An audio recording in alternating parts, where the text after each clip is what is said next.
Essa é a capa do livro dessas autoras, Queiroz e Moita, tá? Vamos lá. Quais os objetivos aí? Vamos lá. Não é difícil o livro delas não, tá? Elas vão falar de tecnologia. Eu vou explicar. Vamos lá. Compreender o que significa revolução tecnológica e a era do conhecimento. Veja, elas já começam o livro, aí é o resumo, tá, gente? Falando, hoje, gente, difícil a gente ficar fora dessa revolução tecnológica, né? Faz parte dessa era do conhecimento. Hoje, ainda mais hoje, vamos pegar como exemplo o que está acontecendo nessa pandemia, gente, que é mais revolução tecnológica do que está acontecendo hoje. Nós estamos na dependência de um computador, estamos na dependência de uma internet, aulas online, né?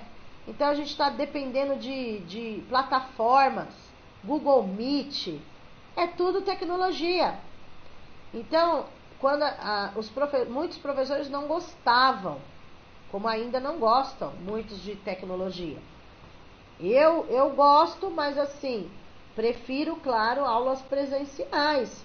Mas fazer o quê? Nós tivemos que nos adaptar e dar aula, né? Como aconteceu com vários de vocês, tá? Mas ela está falando de uma revolução tecnológica, nem pensa, quando ela escreveu o livro, nem pensava que isso estava acontecendo no mundo que foi essa pandemia.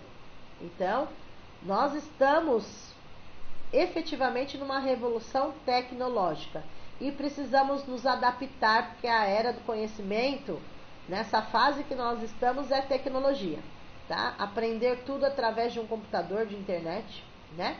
Online. E que repercussão traz para o campo da educação e para o professor educador?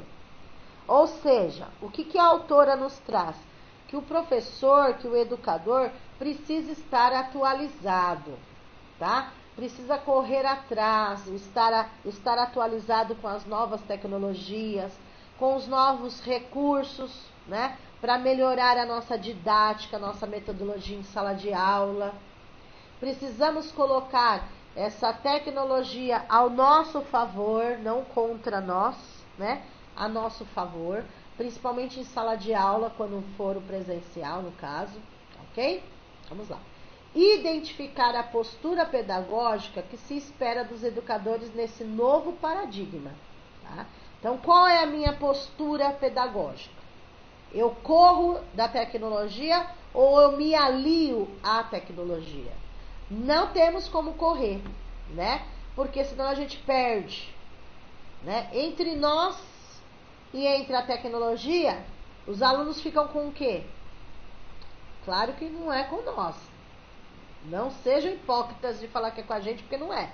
Eles vão preferir a tecnologia. Jogos, internet, Google, lá. Eles vão preferir. Então, a gente tem que aliar, conforme as autoras, a tecnologia a nosso favor. Ok? Continuando. Superar o analfabetismo funcional, que tão bem conhecemos e que desafia a todos nós. Nosso tempo tem a responsabilidade de superar também o analfabetismo tecnológico. Vamos lá. Eu coloquei em negrito os dois. Superar o analfabetismo funcional e superar o analfabetismo tecnológico. Vamos lá.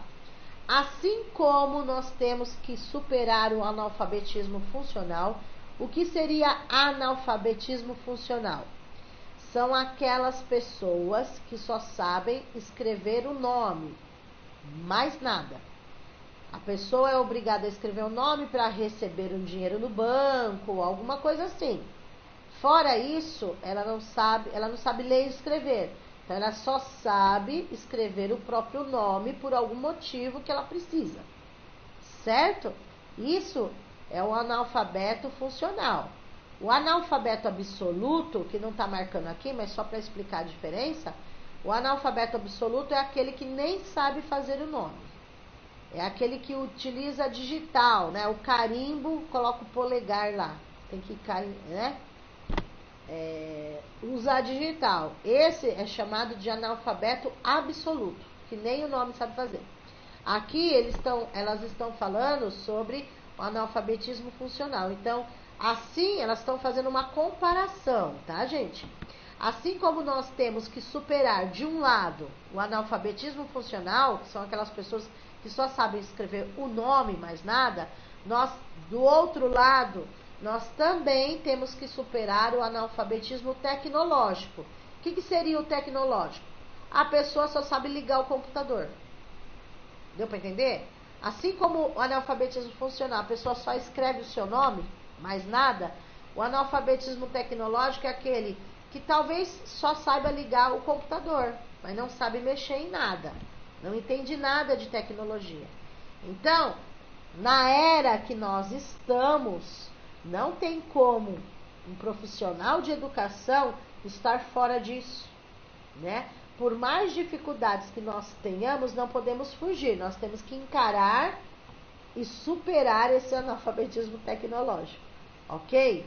Tá? Ainda mais agora, quem de nós aqui, né? No bom sentido, quem de nós era um analfabeto tecnológico, depois dessa pandemia teve que se virar nos 30, nos 40, ok? Bom, vamos lá. Deu para entender aqui, gente? Daí qualquer dúvida, vocês mandam no chat, que no final da aula eu copio para mim, colo aqui no meu computador para ver se tem alguma pergunta e eu responder a pessoa, tá bom? Aí se quiser, tiver alguma pergunta, coloca também o WhatsApp ou me chama amanhã e faz a pergunta, enfim. Aqui a gente pode ter qualquer tipo de dúvida, no dia da prova que o bicho pega, ok? Continuando. Então, essas autoras fazem uma reflexão, pedem, né, para que nós façamos essa reflexão. Que homem, que mulher se deseja e se quer formar? O que significa o conhecimento? Qual é o papel da escola nesse contexto de desenvolvimento tecnológico? Que tipo de professores, educadores desejamos? Com que prática pedagógica? Então, ela coloca, né, como uma forma da gente refletir, né, na nossa parte assim, que educadores nós queremos ser? Como nós queremos ser lembrados? Qual a prática pedagógica que você quer exercer? Né? Porque você vai formar conhecimento, vai ser o mediador do conhecimento, o aluno vai construir o próprio conhecimento. Então, elas dão uma parada aí para que a gente possa refletir. Ok? Continuando. A construção de competências na escola implica recorrer a contextos que tenham significado para o aluno, envolvendo-o intelectual e afetivamente. Então, o que acontece? Nós, professores, temos que descobrir as competências, as habilidades dos alunos. Isso já foi falado, né? Porque, conforme os autores, todos os alunos têm uma competência, têm uma habilidade. Às vezes nós ainda não descobrimos, porque ele sabe alguma coisa. Não tem aquele aluno, conforme a pesquisa, não tem aquele aluno que não sabe nada. Ele pode se prender mais para um lado, mais para o outro, ok? Mas, para que tudo isso aconteça, o conhecimento, essa construção do conhecimento, tem que ter um significado para o aluno. Para que realmente ele aprenda, tem que ter um significado para ele, né? Então, para que eu vou usar isso? Você tem que ter um significado. Hoje, né, não é simplesmente assim, ó, eu que estou mandando e pronto. Não. Você está aprendendo isso, por isso, por isso, por isso. Ok? E a palavra-chave aí, nessa parte aí, é a palavra competência. Tá? Competência. Nós temos que ser professores competentes. Temos que ter uma escola competente. Os alunos devem aprender a ser competentes ou despertar essa competência nos alunos. Enfim, a palavra competência é uma palavra-chave para concurso, não só para essas autoras, mas para o concurso. Outra palavra-chave aí, gente, tá de verde aí. Contextualização, contextualizar. É palavra-chave do concurso inteiro, ok? Tudo que nós formos ensinar para o aluno tem que ser contextualizado, não pode ser mais objetivo, copia e cola, sabe? O que é isso, o que é aquilo, qual foi, não. O que é contextualização?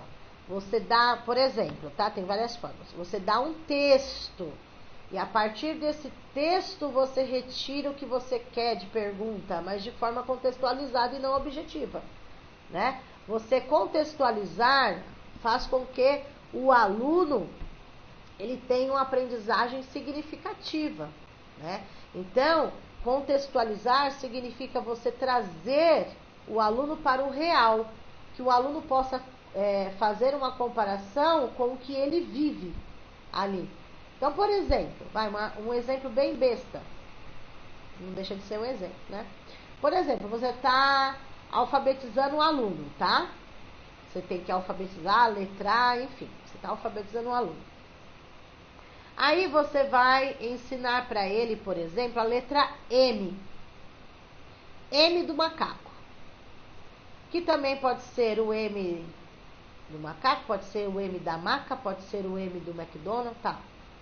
Contextualizar é você chegar próximo ao real dele. Então, vamos supor, se você está trabalhando a letra M, tirando o macaco, né? Entre maca e McDonald's, o que eles vão saber mais? Depende, né, da situação, tô dando um exemplo, né? Mas às vezes muitos deles não sabem o que é maca, que é aquela maca de hospital. Talvez o McDonald's, bem grandão, a letra M, por onde eles passam, eles façam a contextualização melhor. Olha o M que a professora ensinou, o M do McDonald's, do que a maca que eles nunca viram, né? Então, a contextualização, tudo que você for explicar é trazer para a prática, para que eles possam fazer uma comparação, né, com a vida lá fora deles. Enfim, contextualizar o ensino significa vincular os conhecimentos aos lugares onde foram produzidos e onde são aplicados em sua vida real, certo? Então, contextualizar é isso. Você trazer, né, o que você está explicando ao mais próximo do real para eles terem uma aprendizagem significativa. Esse é o princípio da contextualização. Veja, então, competência é uma palavra-chave, contextualizar ou contextualização é outra, e no terceiro aí, no próximo parágrafo, interdisciplinaridade. Opa! Teve a autora Garcia que já falou da interdisciplinaridade e aí está falando de novo, né? Outro autor. Significa tratar os conteúdos de forma integrada com as diferentes áreas do conhecimento, buscando superar a fragmentação do currículo. Ou seja, envolver várias disciplinas aí, ok? Enfim. Tudo bem aqui, gente? Vamos recapitular então? A Queiroz e Moita, o foco dessas autoras é falar sobre a informatização, a tecnologia, tá? E a palavra-chave aí delas é superar o analfabetismo tecnológico. Tá? Juntamente com as palavras-chave competência, contextualização e interdisciplinaridade. Ok? Esse é o pensamento da autora. Ok? Ok, gente?